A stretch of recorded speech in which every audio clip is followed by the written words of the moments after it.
नमस्कार दोस्तों, आप सभी का मेरे दिव्य दृष्टि चैनल में स्वागत है। आज मैं आप सभी के लिए सावन मास महात्म अध्याय 18 लेकर के आई हूँ। आपको पसंद आए लाइक शेयर एंड सब्सक्राइब करें। आशा दसवीं व्रत का विधान। सनंत कुमार बोले, हे भगवान, हे पार्वती नाथ, हे भक्तों पर अनुग्रह करने वाले, हे दया सागर, अब आप 10वीं तिथि का महत्व बताइए। ईश्वर बोले, हे सनंत कुमार, सावन मास में शुक्ल पक्ष की 10वीं तिथि से यह व्रत आरंभ करें। पुनः प्रत्येक महीने में शुक्ल पक्ष की 10वीं तिथि को यह व्रत करें। इस प्रकार 12 महीनों में इस उत्तम व्रत को करके बाद में सावन मास में शुक्ल पक्ष की 10वीं तिथि पर इसका उद्यापन करें।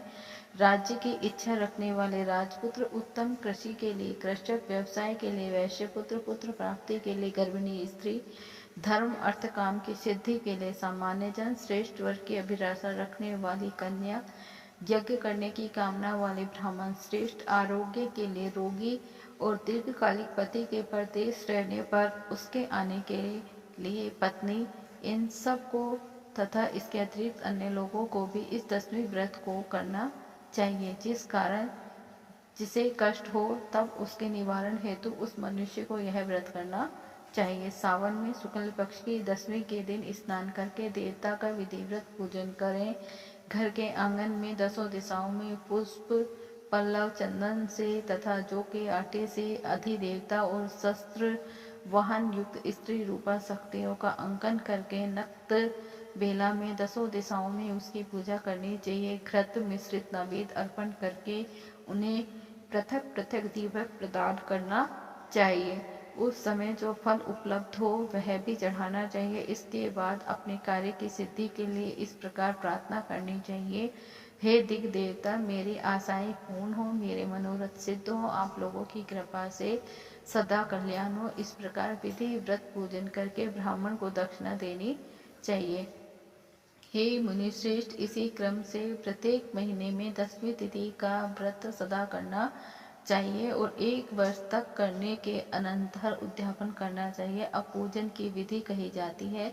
सुवर्ण अथवा चांदी अथवा आटे से ही 10 दिशाओं को बनवाएं। उसके बाद स्नान करके भली भांति वस्त्र आभूषणों से अलंकृत होकर बंधु बांधवों के साथ भक्ति पूर्ण मन से 10 दिग देवताओं का पूजन करना चाहिए। घर के आंगन में क्रम से इन मंत्रों के द्वारा दिग देवताओं को स्थापित करें। इस भवन के स्वामी और देवताओं तथा दानवों से नमस्कार किए जाने वाले इंद्र आपके ही समीप रहते हैं।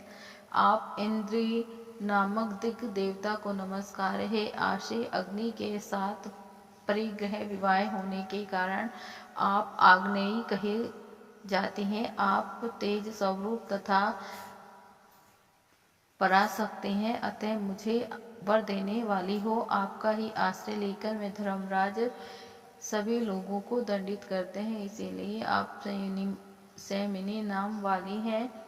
हे यम्य, आप मेरे लिए उत्तम मनोरथ पूर्ण करने वाली हो। हाथ में खड्ग धारण किए हुए मृत्यु देवता आपका ही आश्रय ग्रहण करते हैं, अतः आप निर्वृति रूपा है। आप मेरी आशा को पूर्ण कीजिए। हे वारुणी, समस्त भुवनों के आधार तथा जल जीवों के स्वामी वरुण देव आप में निवास करते हैं, अतः मेरे कार्य तथा धर्म को पूर्ण करने के लिए आप तत्पर हो। आप जगत के आदि स्वरूप वायुदेव के साथ अधिष्ठित हैं, इसीलिए आप वाप्य हैं। हे वायव्य, आप मेरे घर में नित्य शांति प्रदान करें। आप धन के स्वामी कुबेर के साथ अधिष्ठित हैं, अतः आप इस लोक में उत्तरा नाम से विख्यात हैं। हमें शीघ्र ही मनोरथ प्रदान करके आप निरंतर हों। हे ईशानी, आप जगत के स्वामी शंभु के साथ सुशोभित होती हैं। हे शंभु, हे देवी, मेरी अभिलाषाओं को पूर्ण कीजिए। आपको नमस्कार है, नमस्कार है। आप समस्त लोगों के ऊपर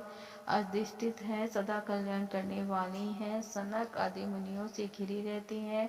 आप सदा मेरी रक्षा करें, रक्षा करें। सभी नक्षत्र ग्रह तारागण तथा जो नक्षत्र नक्षत्र माताएं हैं और जो भूत प्रेत तथा विघ्न करने वाले विनायक हैं, उनकी मैंने भक्ति युक्त मन से भक्ति पूर्वक पूजा की है। वे सब मेरे अभिष्ट की सिद्धि के लिए सदा तत्पर हो।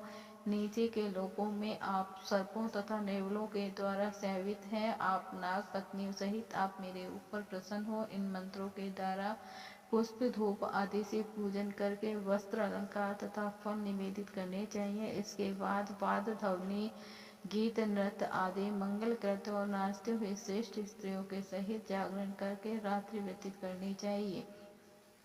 कुमकुम अक्षत ताम्बूल दान मान आदि के द्वारा भक्ति पूर्ण मन से उस रात्रि को सुखपूर्वक व्यतीत करके प्रातःकाल प्रतिमाओं की पूजा करके ब्राह्मण को प्रदान कर देनी चाहिए। इस विधि से व्रत को करके क्षमा प्रार्थना तथा प्रणाम करके मित्रों तथा प्रिय बंधुजनों को साथ लेकर भोजन करना चाहिए। हे तात, जो मनुष्य इस विधि से आदरपूर्वक 10वें व्रत करता है वह सभी मनोवांछित फल प्राप्त करता है। विशेष रूप से स्त्रियों को इस सनातन व्रत को करना चाहिए, क्योंकि मनुष्य जाति में स्त्रियां अधिक श्रद्धा कामना परायण होती हैं। हे मुनि श्रेष्ठ, धन प्रदान करने वाले, यश देने वाले, आयु बढ़ाने वाले तथा सभी कामनाओं का फल प्रदान करने वाले इस व्रत को मैंने आपसे कह दिया। तीनों लोकों में अन्य कोई भी व्रत इसके समान नहीं है। हे ब्रह्मपुत्रों, मैं श्रेष्ठ वांछित फल की कामना करने वाले जो मनुष्य 10वीं तिथि को 10 दिशाओं की सदा पूजा करते हैं, उनके हृदय में स्थित सभी बड़ी बड़ी कामनाओं को वे दिशाएं फलीभूत कर देती हैं। इसमें अधिक कहने से क्या प्रयोजन है। हे सनंद कुमार, यह व्रत मोक्षदायक है, इसमें संदेह नहीं करना चाहिए। इस व्रत के समान न कोई व्रत है और न तो होगा। इस प्रकार श्री स्कंद पुराण के अंतर्गत ईश्वर संत कुमार संवाद में सावन मास महात्म में आशा 10वें व्रत कथन नामक 18वां अध्याय पूर्ण हुआ। श्री शिवाय नमस्तुभ्यं, श्री शिवाय नमस्तुभ्यं, श्री शिवाय नमस्तुभ्यं, श्री शिवाय